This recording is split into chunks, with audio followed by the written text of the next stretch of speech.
Everyone. Welcome to another wonderful episode of Deliberately Intentional with me, your host, Remy Fagbone. Today's topic is, should I marry for love or for money? That's a question a lot of people ponder.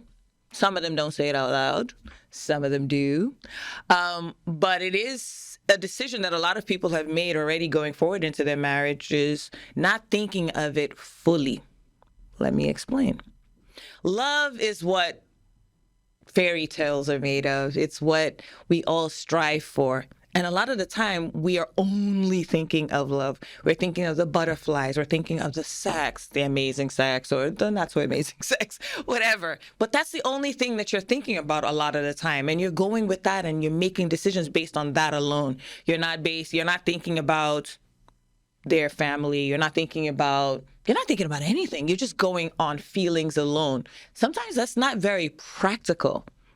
We're just going with our gut. Don't you need to have a little bit more with that as well?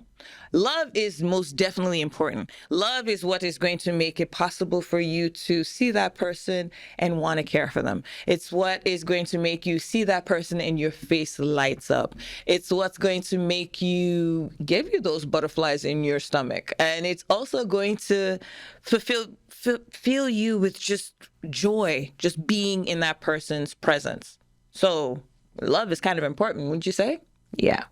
See, but we gotta also think about the money part. Money creates financial stability. You never have to worry about rent. You never have to worry about vacations happening. They're happening. The bags, the shoes, the cars, all of that stuff comes with money too. So if that's what you're looking for, wouldn't you want to go for that? Financial stability is a big deal. A lot of marriages fall apart because they can't come to terms with each other dealing with their finances. Or even the lack of finances can be what tears a lot of marriages apart. So should we marry for that reason alone? Should we marry the guy that looks like he can, or the woman, marry the guy or the woman that looks like they can provide every single financial thing that you can ask for, but you don't feel anything for them? So how does one decide? Before I answer that question, I'm going to give you a scenario. There's so many, but the one that comes to mind the most is the individual who, there was once a couple. Let's just put it that way. There's a couple who married. The woman was the one with the most money. And she married somebody that was not of her social standing and did not have any money at all. She was okay with not needing any money. She thought he was cute and thought that he would be the one to make her the happiest because she didn't want for money. She had money all her life and she just felt like he would fit in. But he was not happy. Yes, he married her thinking like, oh, you know what? Everything I want, I'm going to get the cars. I'm going to get this. I'm going to get that. But he was extremely unhappy because he was not fulfilled as a man. There was nothing he could bring to the table that would ever make him feel like he matched up to anything because she had everything. And so, of course, they began to have problems, not because of money. Finances were not their issue, but love and fulfillment was. She loved him.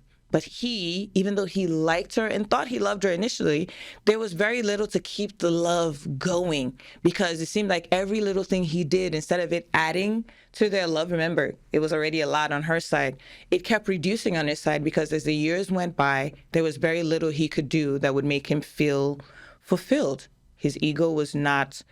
If anything, he became emasculated. You know, all of his masculinity, his ego was reduced. He didn't have anything to bring forward. And just being in her presence made him feel worse and worse. That was somebody that married for money. Now, the person that I know that married for love, oh my God, it was beautiful. It was everything they wanted. This is exclusively marrying for love. She didn't look at anything else. But like it or not, at the end of the day, even though she married for love and she was very ambitious, she never looked at the other guy's ambition to see whether it even matched hers. And it did not. He was very okay with just getting by with the basics. He didn't care about any of that. She didn't take any other stock of it. She's just like, we love each other. Their love also was not enough. Love alone is not enough. Money alone is also not enough. So what is my answer? My answer is that you need both. You can't make a decision like that on just one thing. You cannot marry and tie yourself to someone for just one reason. There has to be more. We need to flesh it out. Lay it on the table. Think about it. Why am I marrying this person? I love them, and these are the plans I have for myself. This is what our financial future is looking like. And like it or not, both should come together. But that's the one thing that we most times don't do. We choose one or the other. I'm putting this on you guys today. If you haven't got married and you're trying to decide between one of these two guys or girls, why don't you think about planning it out, thinking it all the way through? Who looks like they're going to give you both? Who looks like you can build both? Who looks like the future is going to be the most promising with both? Don't choose either love alone or money alone. You really need to choose both. They both go hand in hand together. And if you choose wisely, it'll be the best decision that you've ever made. So don't marry for just love. Don't marry for just money. Try to make sure to make both come together. It's not mutually exclusive. They should be mutually tied together. I always say that my love wears glasses. The Remy of 27 and the Remy of 50 are two different individuals. But if I were to date today, there's a way that I would do it. I would make sure that I was dating within the range and in the group that I see myself in.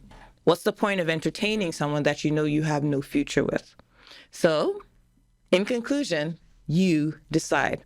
Tell me in the comments below which one you decided to do or which one you think you would do if you could do it over again. The choice is really ours. Love or money or both. Thank you guys for another amazing episode of Deliberately Intentional. Thanks to producer Marv for all of your help, and thank you guys for tuning in. Be sure to follow me on Instagram, TikTok, and Facebook. See you next week. Bye.